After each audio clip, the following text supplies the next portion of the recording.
Hello guys! Good morning! So for today's video, tara samahan niyo ako magluto tayo ng chop suey. Mainit na kawali na may mantika. Igisa lang natin yung ating garlic, onion, tsaka yung chicken. I-mix lang natin yan lahat para hindi dumikit sa kawali. At takpan natin. At pag kumulo na siya, i-mix na natin ulit at ilagay na natin ang oyster sauce at kaunting tubig.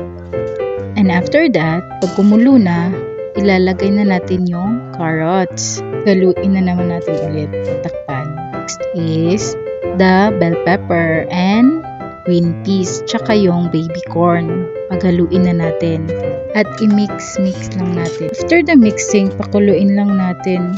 At ilagay na din natin yung broccoli at saka yung cauliflower. I-mix at takpan na naman natin at pakuluin. And lastly, let's put the cabbage.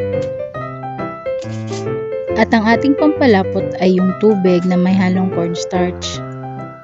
Dissolve lang yung powder doon sa water. That's it! Luto na! Kain!